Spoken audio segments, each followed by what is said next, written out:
Morant with a running start. Elevate! Dunks! Oh my goodness! Tie game in overtime. Gasol will turn. His heat is gone! Memphis on top. 7-10 remaining. Conley now with three. Count it! A 15-point lead for Memphis. And Blake Griffin gets into it on the floor with Randolph. Hard to tell if there are any punches being thrown under there, but Griffin took acceptance. Adams going long. Morant! He hit it! Ja Morant, insanity! You gotta be kidding me.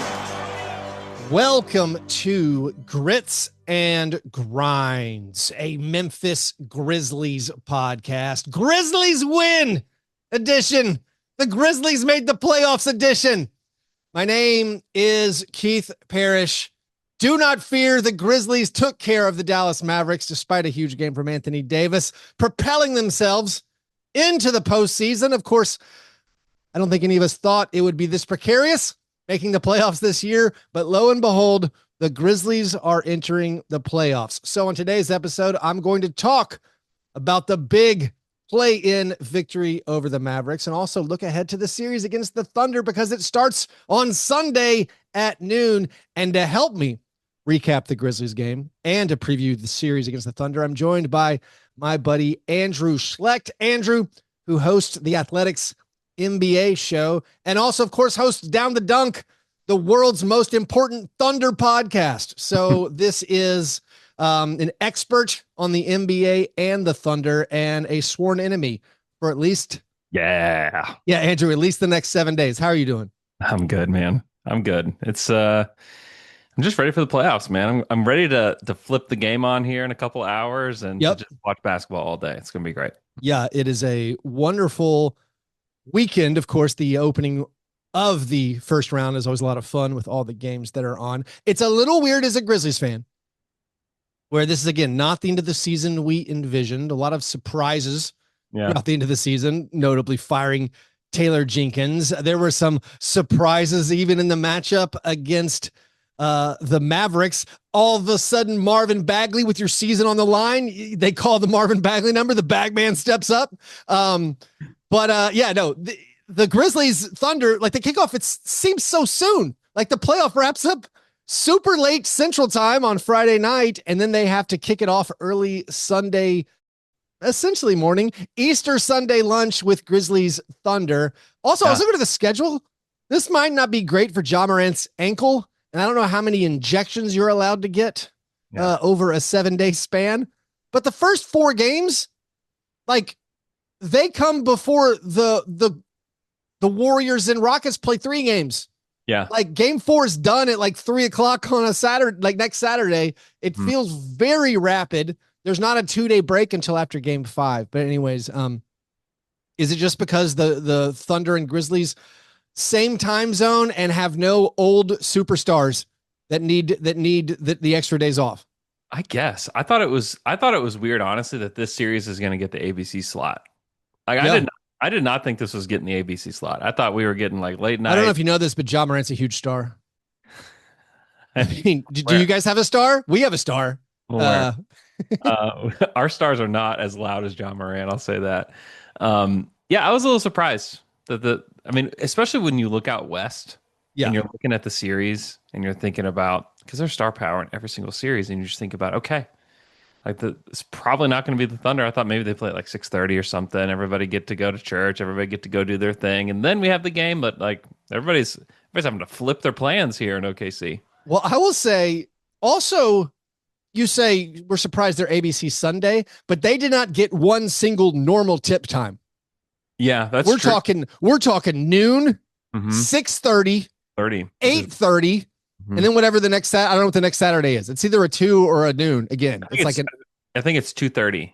Yeah. So Plan your schedules accordingly. For the faithful Grizzlies fans in Nashville, Tennessee and Middle Tennessee who came out to the watch party on Friday night, we are not having an official watch party on Sunday because it's Easter and it's noon. And I'm not sure how many of you would have shown up. We are going to have an official watch party at Noble's Beer Hall for game 2 and probably game 3. Game 2, that's Tuesday night, 6:30 p.m. I want to back it up, actually, Andrew. So as we talk about this win over the Mavericks, I want to give you a glimpse in just to the attitude of Grizzlies fans that I interact with. And I don't know if this is representative of Grizzlies fans as a whole, but like going into the Mavericks game, every Grizzlies fan I am friends with, people I text with, just everyone bummed. No one's excited. No one's excited about the this 8 versus 10 play-in. And it's like nothing good happens. We could either get embarrassed by the Luka Doncic-less Mavericks, or we have to face the Thunder. And then there's the weird silver lining. If we lose, we get the 14th pick. Otherwise, we lose our pick. Also, I host these watch parties. And for our Tuesday night watch party, this is a 9 p.m. tip on a school night, on a work night. Yeah. Tons of people were there. Okay. So tons of people showed up in Nashville, not in Memphis. Tons of people showed up in Nashville to watch Grizzlies Warriors, an amazing game. Of course, the Warriors pull it out. Then we have the game on Friday. I'm thinking Friday night playing. All my friends are bummed, but surely normal people are excited about a Friday night playoff or postseason, winner go home game. Yeah. No. No. I'm telling you, Friday, maybe it was the Easter weekend, schools had the day off, Is it honestly the possibility of playing the Rockets and thinking that you have a chance? Is that it? So there was some of that. I mean, I talked about it on the show. Like for me, that was that was a save your season game because you feel like the matchup with the Rockets is better. But I still thought Friday night, all of our watch parties were Friday night. Those are normally our biggest ones, obviously. Yeah. But it was it was kind of a down atmosphere and not that many people came out. And I was like, oh, are just Grizzlies fans done? I don't know. I don't know if that's just taking my tiny experience, if that anecdote is reflective of the world at large. So I don't know.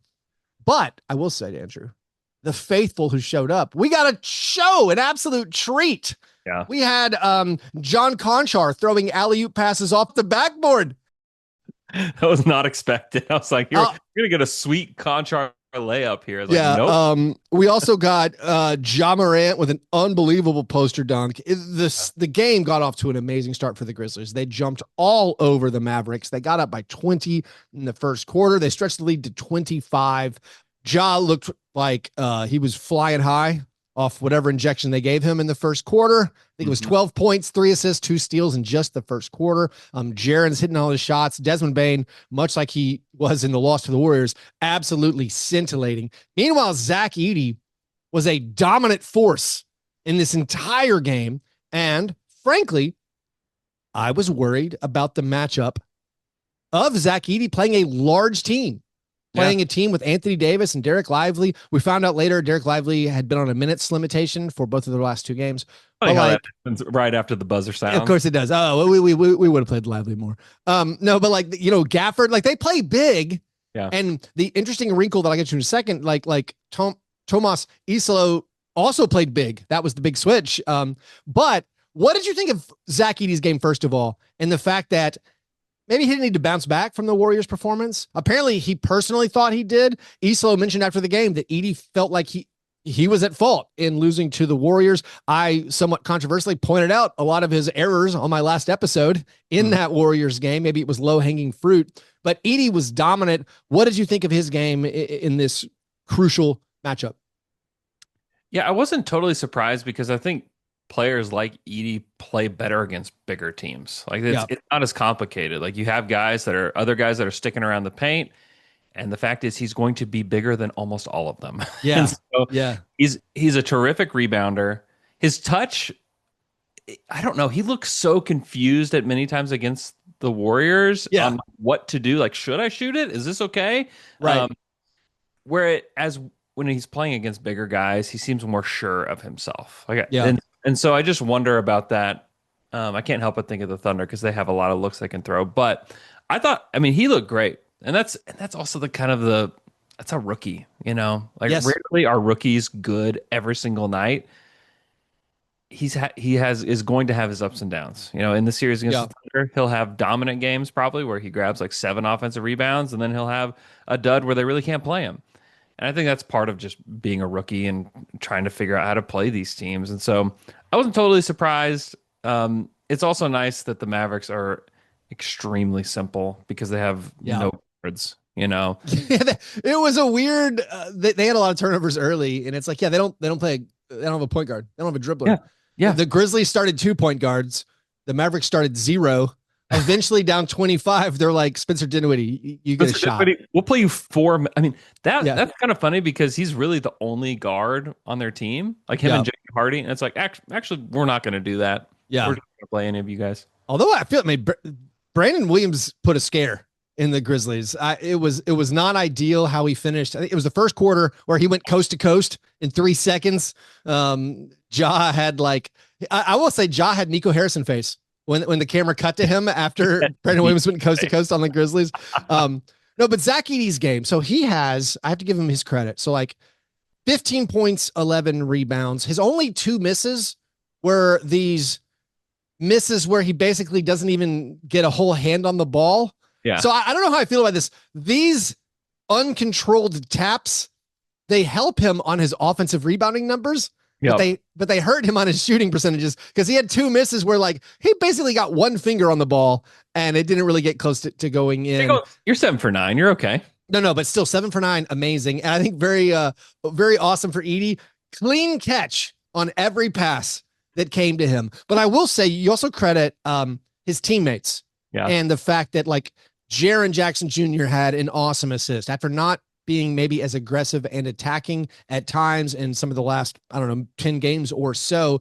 Jaren, when he beats his guy, when the help came, he dropped it off for Edey on a nice alley-oop. When the Mavericks cut it to 10, after they had the 17-2 run, cut it to 10 in the second half, the Grizzlies call timeout. The play they call, let's get Ja driving towards the basket, knowing help's going to come. He drops it off for an Edey dunk. Then once again, when they cut it to 10, Edey had a tip in. This is the old Steven Adams / Jonas Valanciunas play where Ja just gets it up on the rim and Edey dunks it home. So Edey offensively really, really good. It was a lot of it too was simple, where it was just the screen and roll stuff. You had Desmond Bane, Zach Edey pick and roll in the second half where Edey catches it 8 feet out. And to the relief of everyone, 1 huge monster step and a 2-hand dunk. Yeah. There was not that indecision that maybe plagued him against the Warriors. So Edey was great. The passing was great. And then I feel like now, and this is just the euphoria of winning, I'm still wearing the shirt. I'm still wearing my All Heart Grit Grind Tony Allen shirt that I wore to the watch party last night. The euphoria of winning, and also okay, the Mavericks are under 500 and the Grizzlies have roasted under 500 teams all season. Part of me was oh, I forgot. I was nervous coming into the game. I forgot. We handle bad teams. We just handle bad teams. And who cares if we haven't beaten a good team in a really long time? Now I'm getting kind of juiced up. I'm going to come back to the game, but first of all, as a Thunder person, as someone who just watched the Thunder wrap up the best point differential season in the history of the NBA, is there any part of you that's okay? Also, Andrew, just play this to my audience. Is there any part of you that's all right, we're playing an 8 seed, but they have Ja Morant and Jaren Jackson Jr. That's not ideal for an 8 seed. So when I was digging into the numbers, the things that I found that I think are concerning is since the All-Star break, which the numbers are not kind to the Grizzlies since the All-Star break, but I did find this. No, they're horrible, but yeah. They've been really good from the corners. Okay. The Thunder allow more corner threes than any team in the NBA. And so that to me is probably the thing that if they can get a lot of second chance points, let's say Edey can dominate the offensive glass, and then you're just hot from the corners. So from the right corner, they're 42%, which is 7th in the league. From the left corner, they're 41%. That's 10th in the NBA. The volume isn't quite there, but maybe because the Thunder give up so many, maybe they are able to increase their volume. That's something I think that happened a lot with the Mavericks in the second round series last year, is that they just found the corners, and they have Luka Doncic. It's pretty easy to find the corners when you got that guy. But using Ja Morant as a driver and then finding the corners. I think that there could be something there. Okay. And then I do think that of any of the matchups that the Grizzlies have, the Jaren Chet matchup, I would favor Grizzlies in that matchup. Yeah. And so I do think there's opportunity there for the Grizzlies. So I'm interested to see how it unfolds and like what the matchups actually look like and how much the Thunder do play double big. But if they do, I think that it's not a terrible thing for the Grizzlies. Yeah, and I'm even trying to figure out exactly how the Grizzlies are going to match up because, of course, they've been starting Scottie Pippen Jr. and Zach Edey alongside Ja and Desmond and Jaren, and they obviously want to usually keep Jaren away from like a big foul trouble issue matchup. I'm guessing they put Scottie Pippen Jr. on Shea. That's what I was positing this morning. Was like start, yeah, that probably makes the most sense. He's kind of their steadiest defender of that group. I mean, I will say we have to give credit to Scottie Pippen Jr. I don't know if I do it enough on the show. Just like game after game, he just keeps getting better. Like he just keeps getting better. So we've got like no joke. I think the consensus 6 weeks ago was being like, you know what? Scottie Pippen might be out of the rotation in the playoffs. Wow. You know, because like, yeah, it was one of those things where everybody's healthy. You're like, well, who are you going to play? And it's like, oh, it might come down to Vince Williams or Scottie Pippen Jr. for your 10th guy. Yeah. But maybe not. I mean, also, as I bounce around mentally, the fact that Luke Kennard got a DMP and also Vince Williams Jr., got a DMP, that's less surprising. But like, if you told a Grizzlies fan in the preseason or even sometime in January, when you were the 2 seed, it's like, hey, in the playoffs or I keep messing this up, in a postseason game, with your season on the line in an elimination game, Marcus Smart and Jalen Wells are going to be unavailable. And also Luke Kennard, Vince Williams Jr., and Gigi Jackson are going to get a DMP. Although I guess the garbage time, whatever, but they're not going to play. You'd be like, what? That doesn't make any sense. It's like, yeah, Scottie Pippen, John Conchar, and Marvin Bagley play. But anyways, Pippen's clearly been one of the best players. And now it's like, he is that, that's who now guards our opponent's best wing or best guard player. Yeah. But the problem is you can't hide Desmond and Ja. So I don't know who.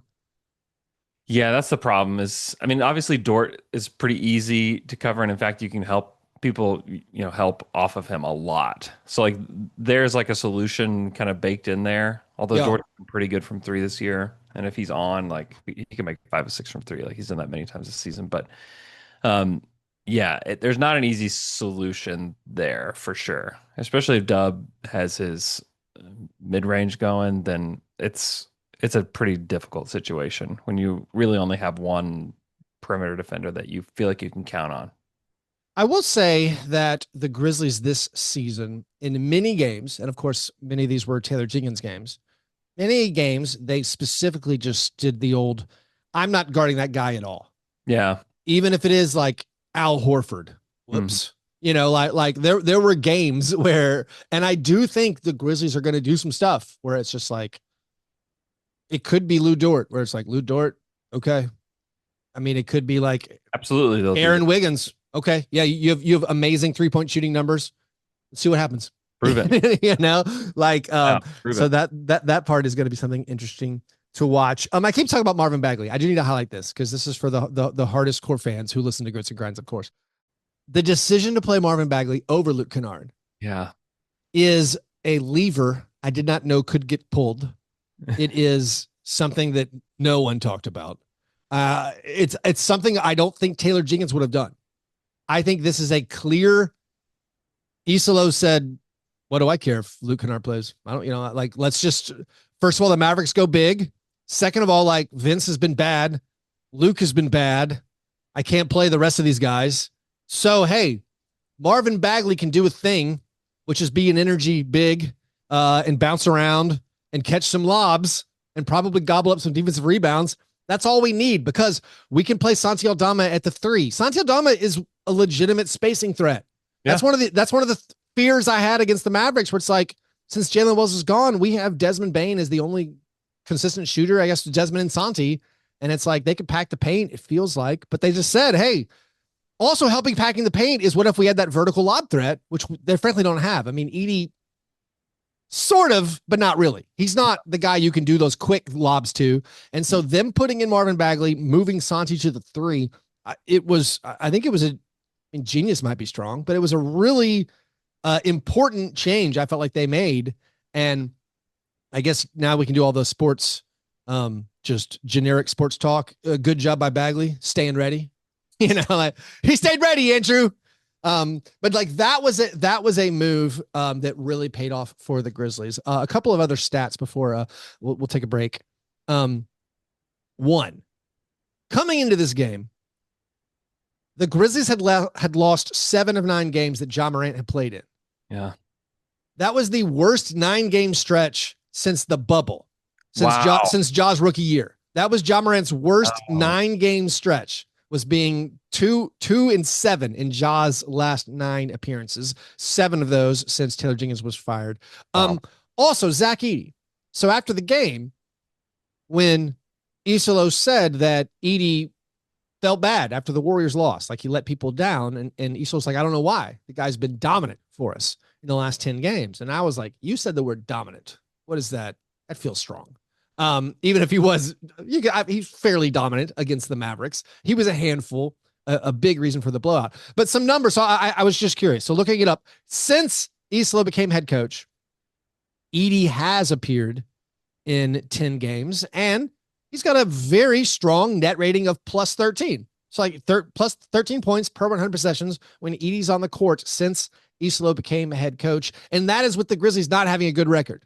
That's what the Grizzlies, going basically 500 and only losing to good teams. Now, of course, the Thunder are a good team. So let's talk a little bit more about that matchup right after this short break.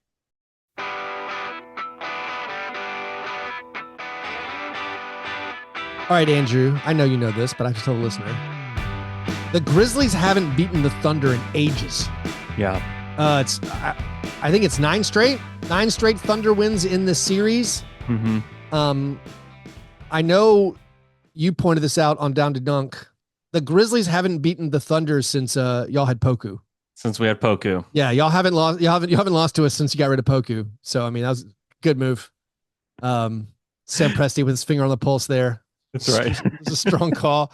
Also, I think one of the big things, you point to the season series this year, humiliating. You guys outscored us by an average of 19 points per game, 4 blowouts. And like, it's not just they were blowouts to me. It's that in every one, I felt like the Grizzlies came into the game being like, hey, we're feeling pretty good. Now it's time for a test. Now let's see how we stack up against the good teams. And then we ran screaming to the hills. Like, we're not ready. We are not okay. This team is way better than we are. They are much tougher than we thought they were going to be. So all that's not great.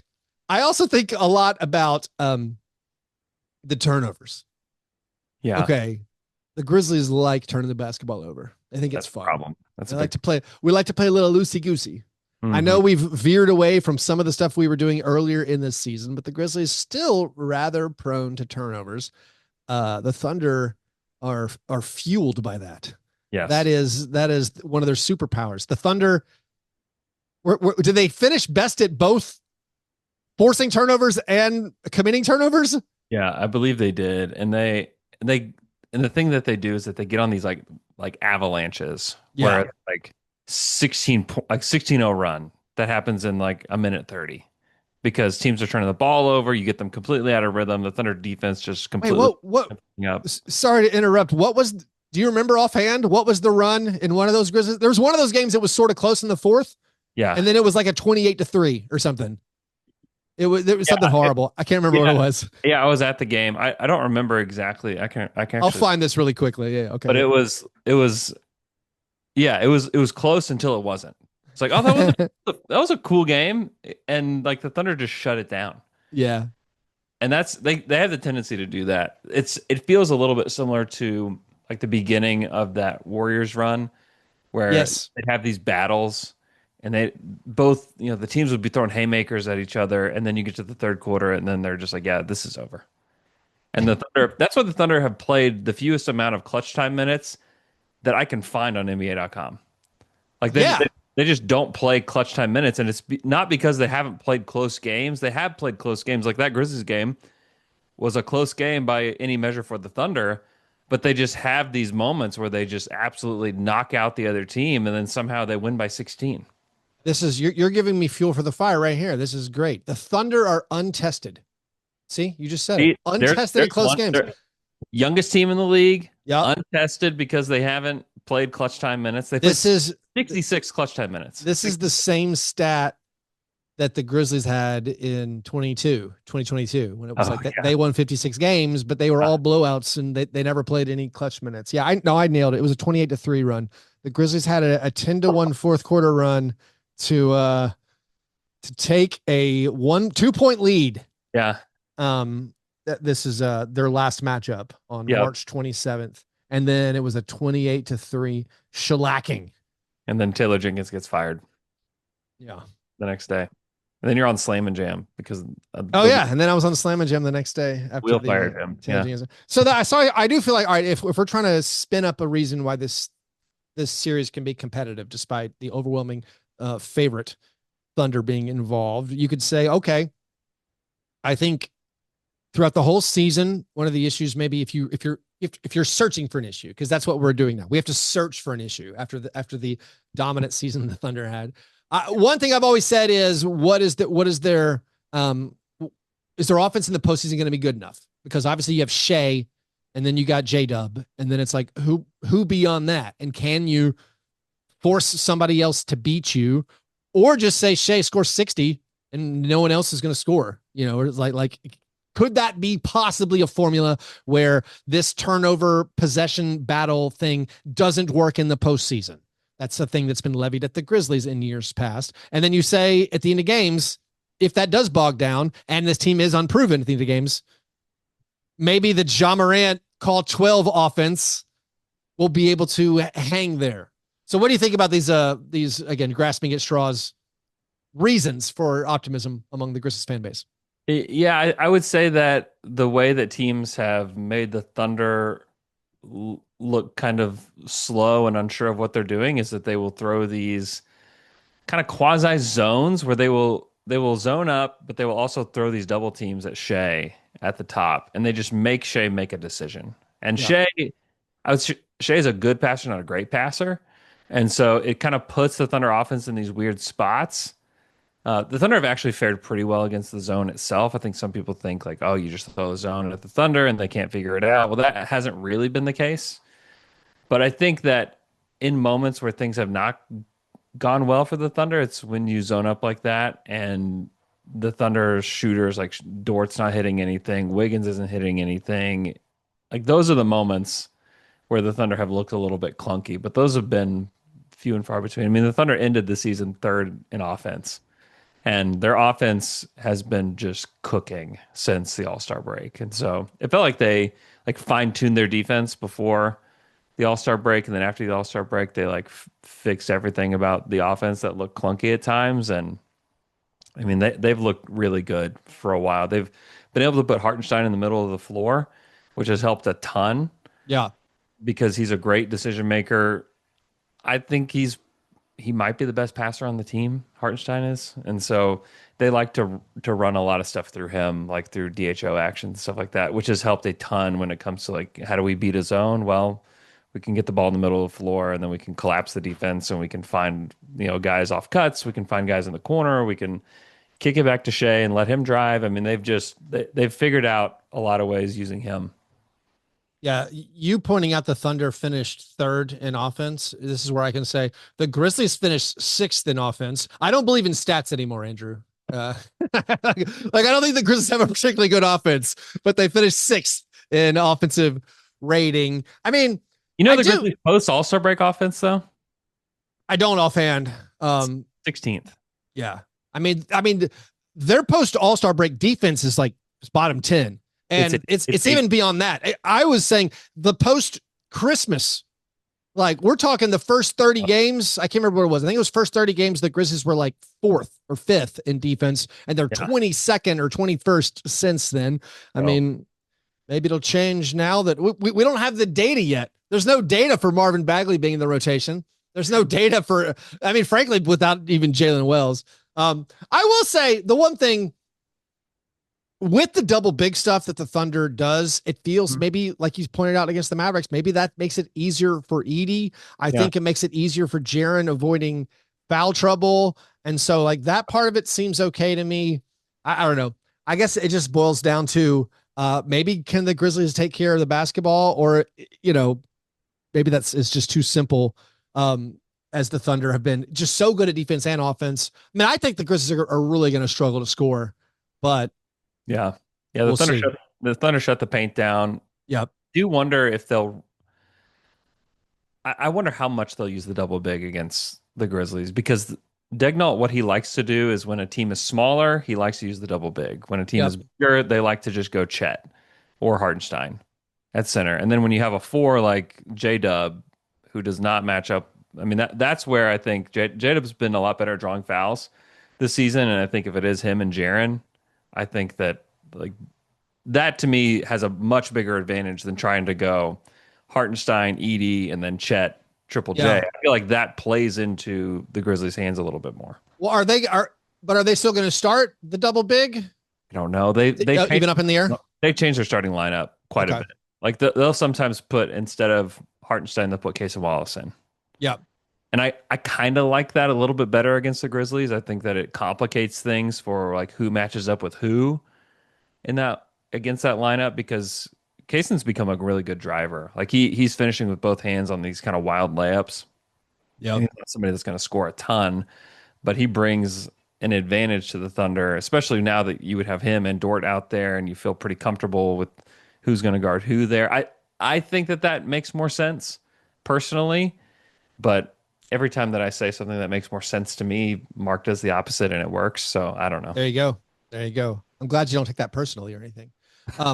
Anyways, Andrew, thanks so much for taking time on a Saturday to help talk about my Grizzlies and, of course, preview this series. We will find out who the Thunder start basically in 24 hours. Yeah. So the series, of course, kicks off very, very quickly. So thank you, Andrew. Probably going to hear maybe some more from you as the series goes along over the next week. If you guys want to know more about the Thunder, check out Andrew's work on the Down to Dunk podcast. If you want more from me, if you want to join my playoff game, basically you have to, well, I think the time's up. The playoffs start in like 1 hour. So anyways, if you want more from me, you can support me over at patreon.com/fastbreakbreakfast. If you're in Nashville, come to the watch party on Tuesday for game 2. Hope you have a great weekend. I'll talk to you soon. Go Grizz.